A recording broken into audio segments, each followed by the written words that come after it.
दोस्तों एक्सेल में ना तेजी से स्मार्ट वर्क करने के लिए फंक्शन कीज बहुत काम आती हैं।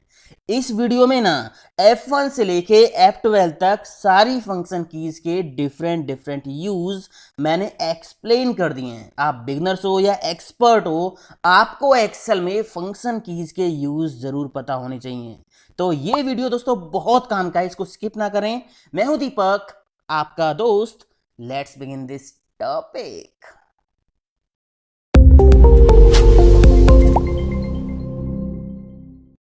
तो सबसे पहले ना हम बात करते हैं दोस्तों फंक्शन की F1 की। जब आप कीबोर्ड से केवल F1 की प्रेस करोगे तो हेल्प की विंडो ओपन हो जाएगी। अब आप में से बहुत सारे लोग कमेंट करते हैं कि हमारी F4 की काम नहीं कर रही, या F2 की काम नहीं कर रही, या कोई और की काम नहीं कर रही। तो इसका एक ही रीजन है, अगर आप लैपटॉप का कीबोर्ड यूज कर रहे हो ना, तो लैपटॉप के कीबोर्ड में एक की होती है जिसपे FN लिखा होगा, FN या फंक्शन की। तो जब भी आप कोई फंक्शन की यूज करना चाहते हो F1 F2 F3 या F12 तक, तो आपको क्या करना है, ये F1 की दबा के रखनी है, उसके बाद आपको फंक्शन कीज प्रेस करनी है, तब ये काम करेंगी। ठीक है ना।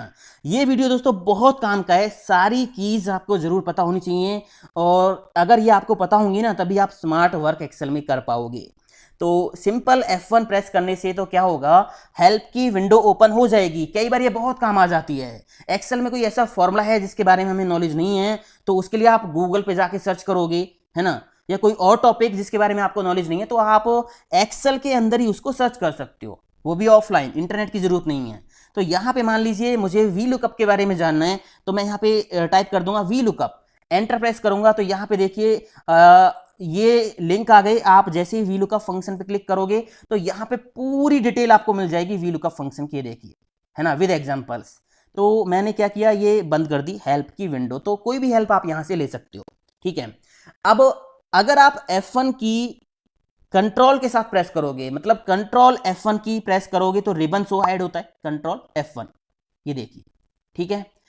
इसके बाद यहां पे अगर आप ऑल्ट के साथ F1 की प्रेस करोगे तो चार्ट बन जाएगा, जो कि इसी सीट पे आएगा। मान लीजिए मुझे इस डेटा का चार्ट बनाना यहीं पे, तो आप कीबोर्ड से शॉर्टकट प्रेस कर दीजिए ऑल्ट F1। तो यहां पे देखिए चार्ट बन के आपके सामने आ गया। इसका साइज मैं थोड़ा सा छोटा कर लेता हूं, ये देखिए आ गया ना चार्ट। इसको आप इधर रख सकते हो, बाकी इस पे क्लिक करके यहाँ पे ऑप्शन आते हैं डिजाइन, लेआउट, आपको कुछ भी चेंज करना तो यहां से आप चेंज कर सकते हो। अभी मैं इसको कर देता हूं डिलीट, तो इस पे क्लिक करके डिलीट की प्रेस कर देंगे कीबोर्ड से, तो चार्ट हो गया डिलीट। इसके बाद अगर आप ऑल्ट शिफ्ट के साथ F1 की प्रेस करोगे तो नई सीट ऐड हो जाएगी। ऑल्ट शिफ्ट फिर F1 की प्रेस करोगे तो यहां पे देखिए नई सीट ऐड हो गई है। तो ये तो था F1 की का काम, समझ आ गया। अब हम बात करते हैं F2 की। F2 की का एक बेसिक यूज है, वो तो सभी को पता होगा। सेल को एडिट करने के लिए, आप किसी भी सेल में कुछ एडिट करना चाहते हो तो आप माउस से तो डबल क्लिक करोगे, है ना, तभी इसमें कर्सर आएगा। आप कीबोर्ड से F2 की प्रेस करके सेल में एडिट कर सकते हो, ये देखिए कर्सर आ गया। आप यहाँ पे कुछ भी लिख सकते हो, ये तो सबको पता होगा, है ना। अब यहाँ पे क्या होगा, अगर आपको किसी सेल पे कोई कमेंट लगानी है ना, तो शिफ्ट के साथ आप F2 प्रेस कीजिए। अब देखिए मान लीजिए मुझे यहाँ पे कोई कमेंट लिखनी है, तो मैं क्या करूंगा, शिफ्ट के साथ F2 प्रेस करूंगा ना, तो यहाँ पे कमेंट लगा दीजिए, कुछ भी लिख दीजिए, कमेंट लग गई, है ना। इसके ऊपर कर्सर लाओगे तो ये कमेंट आपको दिखाई दे जाएगी।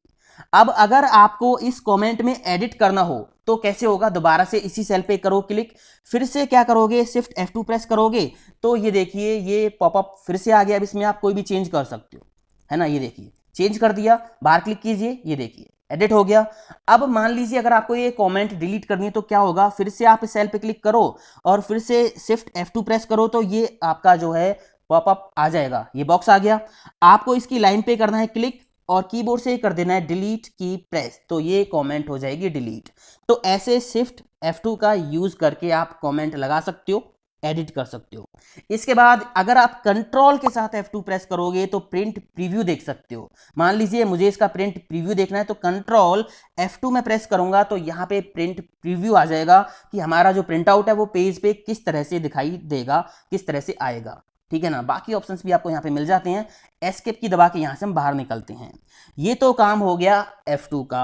अब हम बात करते हैं F3 की। F3 की बहुत काम आती है कई बार। F3 की का काम क्या होता है? F3 की का काम होता है कि हम जो रेंज सेव करते हैं उन रेंज को फॉर्मूलेज में यूज करना। आप देखिए कैसे। मान लीजिए मैं क्या करता हूं, मेरे पास ये एक टेबल है और मैंने इसको सिलेक्ट किया और मैंने क्या किया, या तो मैं यहां पे इसका नेम दे सकता हूं या फिर मैं गया फॉर्मूला पे और डिफाइन नेम पे क्लिक करके यहां पे मैंने इसका कोई भी एक नेम दे दिया। मैंने इसका नेम दे दिया RECORD, रिकॉर्ड, ठीक है, और इसको ओके कर दिया। अब मान लीजिए मैं कोई फॉर्मूला लगाता हूं, कोई भी फॉर्मूला जिसमें मुझे इस टेबल को यूज करने की जरूरत पड़ेगी, तो सीधा मैं नेम वहां पे पेस्ट कर लूंगा। मान लीजिए मैं यहाँ पे एक वी लुकअप लगाता हूं, ठीक है। मैंने इन दोनों को कॉपी किया, Ctrl+C, यहाँ पे पेस्ट कर लिया, Ctrl+V। यहाँ पे मुझे मार्क्स निकालने हैं, जो भी नेम मैं यहाँ लिखूँ उस नेम का यूज करके उसके मार्क्स मुझे निकालने हैं। तो वी लुकअप मैं लगा के आपको दिखाता हूँ, equal V lookup bracket open, ठीक है। इसमें लुकअप वैल्यू में ये सेल दे दिया, कॉमा लगा के। अब टेबल एरे, अब इसमें हमें टेबल देनी है। अब ये तो छोटी सी टेबल, हम इसको सिलेक्ट भी कर लेंगे। कई बार बहुत बड़ी बड़ी टेबल्स होती हैं जिनमें हजारों रो होते हैं, हजारों रिकॉर्ड्स होते हैं, तो वहाँ पे टेबल सेलेक्ट करने में बहुत दिक्कत होती है। तो हम टेबल्स को सिलेक्ट करके और उनको एक नेम दे देते हैं, जैसे अभी हमने दिया था इसको डिफाइन नेम पे जाके। तो अब मुझे यहाँ पे टेबल नेम पेस्ट करना है, तो इसके लिए मैं क्या करूँगा, F3 की प्रेस करूँगा ना, तो यहाँ पे देखिए पेस्ट नेम की विंडो आ गई। अभी यहाँ पे हमने एक ही रेंज सेव की है जो कि रिकॉर्ड के नाम से है।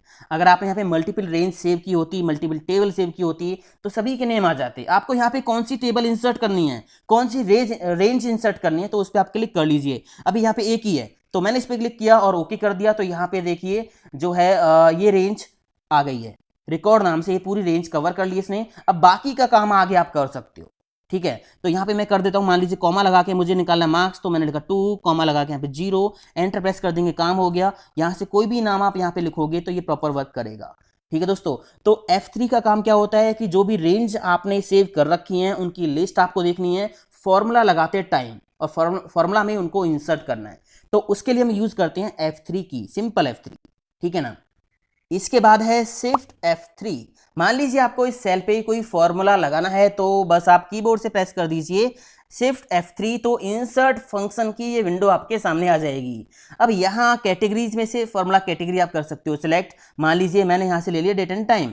इसके बाद यहाँ से कोई भी फंक्शन आप पिक कर सकते हो। मान लीजिए मैंने ले लिया डेट का फॉर्मूला, सिंपल सा, ओके किया। तो यहाँ पे पैरामीटर्स आपको इंसर्ट करने हैं। मैंने यहाँ पे ईयर डाल दिया 2021, यहाँ पे मंथ डाल दिया 1 और यहाँ पे डे डाल दिया 22, ओके कर दिया। तो यहाँ पे फॉर्मूला लग गया, है ना। तो किसी भी सेल पे क्लिक करके आप कीबोर्ड से प्रेस कर दीजिए शिफ्ट F3 और यहाँ से डायरेक्ट आप कोई भी फंक्शन पिक कर लीजिए। इस तरह से आप F3 का यूज कर सकते हैं। इसके बाद अब हम बात करते हैं F4 की। F4 की का जो सबसे बेसिक यूज है ना, जो सिंपल यूज है, वो है लास्ट एक्शन को रिपीट करना। देखिए कैसे। मान लीजिए मैंने यहाँ पे क्लिक किया इस नेम पे और मैंने इस पे कलर लगा दिया। अभी मैंने लास्ट एक्शन जो एक्सेल में किया है वो क्या है, कलर रेड। अब मुझे मान लीजिए अलग अलग जगह पे यही काम करना है, तो मैं क्या करूंगा, सेल पे क्लिक करूंगा, कीबोर्ड से प्रेस करूंगा F4 की, ये देखिए, है ना, वही कलर लग रहा है, ये देखिए, है ना। अब मान लीजिए मैंने यहां से इस रेंज को सिलेक्ट किया, यहाँ पे मैंने लगा दिया बॉर्डर, ऑल बॉर्डर लगा दिया। अब मुझे अलग अलग जगह कई जगह बॉर्डर लगाना है, तो मैं इसी एक्शन को रिपीट कर सकता हूं। अभी लास्ट एक्शन मैंने क्या किया है, बॉर्डर लगाया है, तो यहां से मैंने इनको सिलेक्ट किया। अगर मैं कीबोर्ड से प्रेस करूंगा F4 की, तो यहाँ पे देखिए बॉर्डर लग रहा है, ये देखिए लास्ट एक्शन रिपीट हो रहा है। समझ आ गया। Ctrl+Z मैंने कर लिया, Ctrl+Z मैंने कर लिया, ठीक है।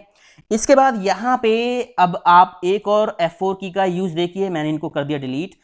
इस सेल में मैंने एक वैल्यू टाइप कर ली 10। मुझे क्या करना है, इन सभी मार्क्स में ना इस सेल में जो वैल्यू लिखी है वो जोड़नी है। तो मैं यहाँ पे मैं लगाता हूँ formula equal this cell plus करके दिस सेल, ठीक है। अभी क्या होगा, इस फॉर्मूला को मैं नीचे ड्रैग करूंगा, तो अभी ये जो C3 सेल है ये यहाँ पे C4 हो जाएगा, यहाँ पे C5 हो जाएगा, यहाँ पे C6 हो जाएगा। एंटर प्रेस किया, देखिए इसको पकड़ के मैंने ड्रैग कर दिया, तो यहाँ पे देखिए यहाँ पे क्या हो गया, ये C6 हो गया। मतलब जैसे मैंने फॉर्मूला को नीचे ड्रैग किया तो इनका जो रेफरेंस था इन सेल्स का वो भी नीचे खिसक गया, बट साथ में ये भी नीचे आ गया, ये देखिए ये भी नीचे आ गया। हमें क्या करना है, ये सेल फॉर्मूला में फिक्स करना है। तो इसके लिए क्या करेंगे, मैंने इस पर डबल क्लिक किया, इस सेल का नेम है F1, तो F1 पे हम करेंगे क्लिक, कीबोर्ड से प्रेस कर देंगे F4 की। ये तो आपने बहुत यूज की होगी, ज्यादातर वीडियोस में मैं ये यूज ही करता हूं, है ना। तो फॉर्मूला में अगर आपको सेल लॉक करना है कि वो इधर उधर ना खिसके, इसके लिए कीबोर्ड से F4 की प्रेस हम कर सकते हैं। तो ये देखिए ये सेल लॉक हो गया। पता कैसे चलेगा, कॉलम नंबर जो होगा और जो रो नंबर होगा उन दोनों से पहले डॉलर लग जाएगा। समझ आ गया। इस टाइम पे अगर आप फॉर्मूला लगा रहे हो और उसमें आप F4 की प्रेस करोगे ना, तो लास्ट जो कमांड थी रिपीट एक्शन वाली, वो यहाँ पे काम नहीं करेगी। यहाँ पे F4 की दबाओगे तो सीधा सेल या रेंज लॉक हो जाएगी। समझ आ गया। इसके बाद अब आप देखिए, मैं यहाँ पे एक अगली सीट पे लेके चलता हूँ आपको। F4 की का एक और यूज देखिए। मान लीजिए मैंने क्या किया, कीबोर्ड से कंट्रोल F प्रेस किया, मैं अपनी सीट में कोई नेम या कुछ भी सर्च करता हूँ, मैंने राम सर्च किया, फाइंड नेक्स्ट किया, फाइंड नेक्स्ट किया। अब डेटा बहुत ज्यादा है तो मैं कब तक फाइंड नेक्स्ट करूं, है ना। तो इसको हम कर देंगे क्लोज। शिफ्ट F4 की, ये देखिए शिफ्ट F4 की से क्या होगा, अगला जो है फाइंड करके हमें एक्सेल देगा। फाइंड नेक्स्ट की शॉर्टकट है शिफ्ट F4। अगर आप यहां पे क्या करते हो, कंट्रोल शिफ्ट फिर F4 की प्रेस करोगे तो प्रीवियस पे वापस जा सकते हो। ठीक है, एक ये यूज हो गया F4 का। इसके बाद और यूज आप देखिए F4 के। मैं एक एक्सेल की अलग वर्कबुक में चला जाता हूं, यहां पे मैं आ गया। ठीक है, अब मान लीजिए मुझे ये एक्सेल की विंडो ओपन रखनी है, बट ये एक्सेल की वर्कबुक जो ओपन है ना यहां पे, ये बंद कर देनी है। तो अगर आप कीबोर्ड से प्रेस करोगे कंट्रोल के साथ F4 की, तो ये वर्कबुक बंद हो जाएगी, बट एक्सेल ओपन है। यहां पे आप देखिए मेरे पास 3 एक्सेल अभी ओपन है ना। ये देखिए, ये एक्सेल तो ओपन था, बट यहां पे वर्कबुक जो है बंद हो गई। ठीक, अगर आप प्रेस करोगे कंट्रोल F4 तो वर्कबुक ओपन हो जाएगी। आप इसी विंडो में दूसरी फाइल ओपन कर सकते हो। अगर आपको कंप्लीट वर्कबुक भी और एक्सेल भी ये वाला बंद करना है तो आप कीबोर्ड से प्रेस करोगे ऑल्ट F4 की, तो यहां पे आप देखिए वो वाली विंडो कंप्लीट बंद हो गई है ना। तो ये था F4 का यूज। इसके बाद अब बात आती है F5 की कीबोर्ड से सिंपल आपको प्रेस करना है F5 की, तो यहां पे गो टू की विंडो आ जाएगी। अब इसमें बहुत सारे ऑप्शंस हैं जो बहुत काम के हैं, है ना। उम्मीद करता हूं सारे आपको आते होंगे, मैंने आपको सिखा रखे हैं। तो ये हो गया F5 की तक का काम। अब हम बात करते हैं F6 की।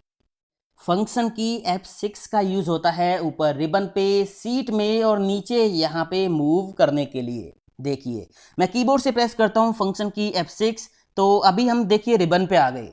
अब रिबन को हम यूज कर सकते हैं कीबोर्ड से, है ना। तो ये यूज करना आपको आता होगा। दोबारा से मैं फंक्शन की प्रेस करूंगा 6, तो हम आ गए सीट में। अभी देखिए मैं एरो यूज कर रहा हूं तो सीट में ये एरोज काम कर रही हैं। दोबारा से मैं फंक्शन की यूज करूंगा F6 की, तो नीचे देखिए यहां पे हम आ गए हैं। अब मैं right arrow left arrow press करूंगा तो देखिए यहां से सिलेक्शन हो रहा है, ये देखिए, है ना, इस तरह से। तो मान लीजिए आपको सीट का साइज कम करना है, मतलब ये जूम आउट करनी है, तो यहाँ पे हम आ गए और एंटर की प्रेस करेंगे तो ये देखिए साइज कम हो जाएगा। ज़्यादा करना है तो इधर आप चले जाइए, यहाँ पे हम आ गए और फिर हम एंटर प्रेस करेंगे तो ये देखिए सीट का साइज ज़्यादा हो जाएगा। अब आपको सीट में वापस आना है तो फिर से आप प्रेस कर लीजिए फंक्शन की 6, तो ऊपर आप चले गए, फिर से फंक्शन की 6, सीट में हम आ गए। तो इस तरह से फंक्शन की 6 का हम यूज करते हैं। इसके बाद आप देखिए फंक्शन की 7 का यूज। फंक्शन की 7 का यूज होता है स्पेलिंग एंड ग्रामर चेक करने के लिए। अब एक्सेल में इसकी कुछ खास जरूरत नहीं है। आप यहां देखिए मैंने सीट में 2 वर्ड्स लिखे हुए हैं, दोनों गलत हैं। अगर हमें सीट में स्पेलिंग चेक करानी है तो कीबोर्ड से सिंपल प्रेस करना है F7 की, तो यहाँ पे ये पॉपअप आपके सामने आएगा कि आप क्या सीट में स्पेलिंग एंड ग्रामर की जो चेकिंग है वो शुरू करना चाहते हो। तो येस पे आप क्लिक कर दीजिए। इसके बाद देखिए यहाँ पे पहली स्पेलिंग इसने पकड़ ली कि ये गलत है।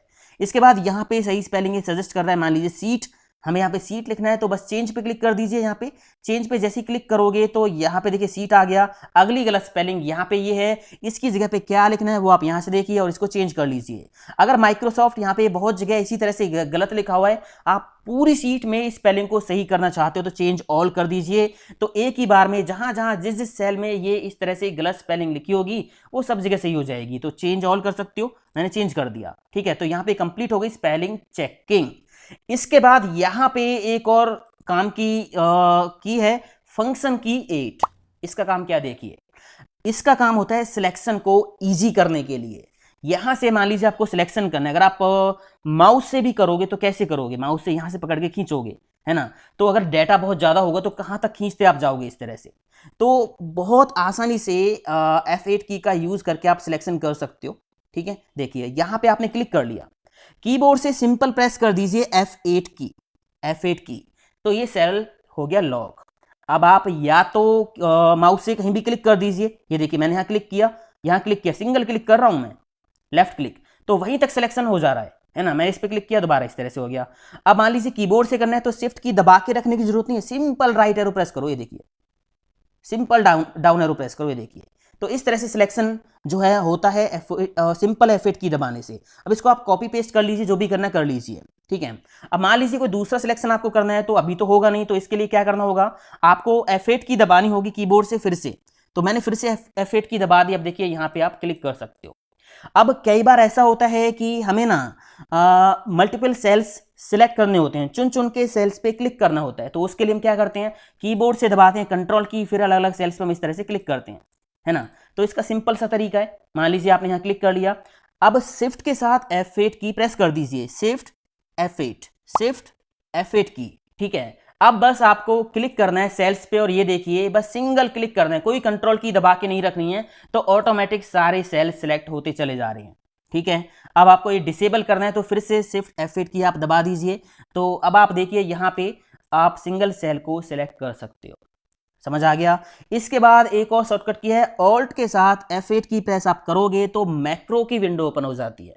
समझ आ गया, ये है F8 की का काम। इसके बाद अब हम बात करते हैं F9 की।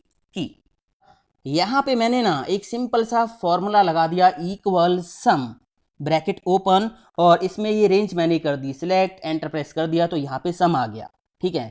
अगर मैं यहाँ पे वैल्यू चेंज करूंगा तो सम ऑटोमेटिक चेंज होगा। देखिए एंटर प्रेस करते ही यहाँ पे चेंज हो गया। अभी एक्सेल जो है वो ऑटोमेटिक कैलकुलेशन मोड पे है, ठीक है।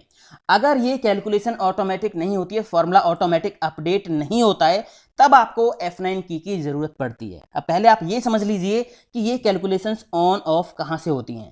आपको जाना है फॉर्मूला टैब पे, ठीक है, और यहाँ पे ऑप्शन मिलेगा कैलकुलेशन ऑप्शन, ये रहा कैलकुलेशंस ऑप्शन। आप यहाँ क्लिक करोगे, मैनुअल पे मैंने क्लिक कर दिया, अभी ये ऑटोमेटिक है, तो ऑटोमेटिक यहाँ पे फॉर्मूला अपडेट हो रहा है। अगर मैंने इसको मैनुअल पे क्लिक कर दिया तो अब यहाँ पे कैलकुलेशन ऑटोमेटिक नहीं होंगी।